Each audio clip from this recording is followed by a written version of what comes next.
অষ্টম শ্ৰেণীৰ ছাত্ৰ ছাত্ৰীসকল, আজি তোমালোকক সমাজ বিজ্ঞানৰ পাঠ নম্বৰ 10 মধ্যযুগৰ অসম পাঠটোৰ পৰা পুনৰালোচনা হিচাপে আন এটা এছাইনমেণ্ট আগবঢ়োৱা হৈছে। তোমালোকে পাঠটো ভালকৈ পঢ়িবা আৰু পঢ়ি প্ৰশ্নখিনিৰ উত্তৰ কৰিবলৈ যত্ন কৰিবা। মই তোমালোকৰ প্ৰশ্ন উত্তৰৰ কাৰণে কেইটামান ক্লু দি দিছোঁ, তোমালোকে মনোযোগেৰে শুনিবা। প্ৰশ্ন নম্বৰ 1, অসম বুৰঞ্জীৰ কোনছোৱা সময়ক মধ্যযুগ কোৱা হয়? এই প্ৰশ্নটোৰ উত্তৰ পাবলৈ হ'লে তোমালোকে পাঠটোৰ প্ৰথম দফাটো পঢ়িব লাগিব আৰু প্ৰথম দফাটোৰ শেষত ইয়াৰ উত্তৰ পোৱা যাব যে ত্ৰয়োদশ শতিকাৰ পৰা ঊনবিংশ শতিকাৰ আগভাগলৈ, অৰ্থাৎ আহোমসকল অসমলৈ অহাৰ পৰা ইয়াণ্ডাবু সন্ধিলৈকে এই সময়ছোৱাক অসম বুৰঞ্জীৰ মধ্যযুগ বুলি কোৱা হয়। প্ৰশ্ন নম্বৰ 2, আহোমসকলৰ উৎপত্তি সম্পৰ্কে থকা পাঠটিৰ আখ্যানটি লিখা। এই প্ৰশ্নটোৰ উত্তৰ পাবলৈ হ'লে তোমালোকে পৃষ্ঠা নম্বৰ 79 ভালকৈ পঢ়িব লাগিব। তাৰ আহোম ৰাজ্যৰ বিষয়ে ভালকৈ পঢ়িব লাগিব। তাতে তোমালোকক জানি থোৱা দিয়া আছে যে আহোমসকলৰ উৎপত্তি সম্পৰ্কে বহুতো আখ্যান আছে। তাৰে এটি আখ্যান মতে আহোমসকল স্বৰ্গৰাজ ইন্দ্ৰৰ বংশধৰ। সেয়েহে আহোম ৰজাসকলে তেওঁলোকৰ নামৰ আগত স্বৰ্গদেউ শব্দটো ব্যৱহাৰ কৰিছিল আৰু আহোমসকল ত্ৰয়োদশ শতিকাত অসমলৈ আহিছিল। তেওঁলোকে 19 শতিকাৰ আগভাগলৈকে প্ৰায় 600 বছৰ ৰাজত্ব কৰিছিল। এইখিনি কথা তোমালোকে উল্লেখ কৰিব পাৰা। প্ৰশ্ন নম্বৰ 3, ব্ৰহ্মপুত্ৰৰ ওপৰত থকা শৰাইঘাট দলং নামটো কিয় ৰখা হৈছিল? এই প্ৰশ্নটোৰ উত্তৰ পাবলৈ হ'লে তোমালোকে পৃষ্ঠা নম্বৰ 80 এই কথাখিনি ভালকৈ পঢ়িব লাগিব আৰু ইয়াতে জানি থোৱা দিয়া আছে যে ব্ৰহ্মপুত্ৰ নদীৰ ওপৰৰ পাণ্ডু আৰু আমিনগাঁও সংযোগী দলংখনৰ নামেই হৈছে শৰাইঘাট দলং।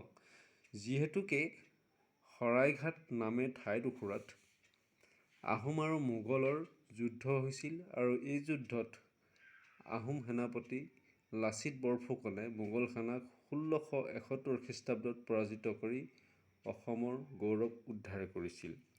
সেয়ে এই শৰাইঘাটৰ ৰণৰ স্মৃতি ৰক্ষাৰ্থে এই দলংখনৰ নাম শৰাইঘাট দলং ৰখা হৈছে।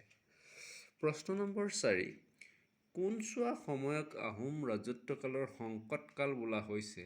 কাৰণ ব্যাখ্যা কৰা।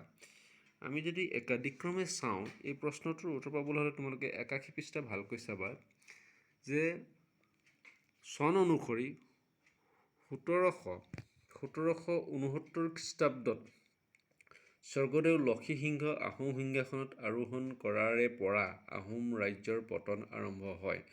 পৰৱৰ্তী স্বৰ্গদেউসকলৰ দিনত বহুকেইটা কাৰণত আহোম ৰাজ্য দুৰ্বল হৈ পৰে। তাৰ ভিতৰত এক, ৰজাসকলৰ মাজত ঘৰুৱা কন্দল; 2 নম্বৰ, ৰজাঘৰীয়া আৰু মোৱামৰীয়াসকলৰ মাজত হোৱা 3বাৰকৈ মোৱামৰীয়া বিদ্ৰোহ, দন্দুৱা দ্ৰোহ আৰু মানৰ অসম আক্ৰমণ। এইবিলাক কাৰণৰ ফলতেই আহোম ৰাজ্য পতন হ'বলৈ ধৰে আৰু অৱশেষত 1826 খ্ৰীষ্টাব্দৰ ইয়াণ্ডাবু সন্ধিৰ ফলত আহোম ৰাজ্য ব্ৰিটিছৰ অধীনস্থ হয় আৰু তাৰ লগে লগে 600 বছৰীয়া গৌৰৱোজ্জ্বল আহোম শাসনৰ অন্ত পৰে। প্ৰশ্ন নম্বৰ 5, কোচ ৰজা নৰনাৰায়ণৰ ভায়েক শুক্লধ্বজক কিয় চিলাৰায় নামে জনাজাত? এই প্ৰশ্নটোৰ উত্তৰ পাবলৈ হ'লে তোমালোকে 82 পৃষ্ঠা কোচ ৰাজ্য চাব লাগিব। তাতে আছে যে জানি থোৱা দিয়া আছে যে বিশ্বসিংহৰ 18জন পুতেক আছিল। বিশ্বসিংহৰ মৃত্যুৰ পিছত বৰপুত্ৰ মল্লদেৱে নৰনাৰায়ণ নাম লৈ কোচ ৰাজ্যৰ ৰজা হয়। নৰনাৰায়ণৰে ভায়েক শুক্লধ্বজ কোচ সৈন্যৰ সেনাপতি আছিল। শুক্লধ্বজে চিলাৰ দৰে অতৰ্কিতে আক্ৰমণ কৰি ৰাজ্য জয় কৰিছিল বাবে বুৰঞ্জীত তেওঁক চিলাৰায় নাম দিয়া হয়। এতিয়া কিয় নাম দিয়া হয় এইখিনিয়ে তোমালোকে লিখিলে হ'ব যে শুক্লধ্বজে চিলাৰ দৰে অতৰ্কিতে শত্ৰুপক্ষক আক্ৰমণ কৰি ৰাজ্য জয় কৰিছিল বাবেই বুৰঞ্জীত তেওঁ চিলাৰায় নামে জনাজাত।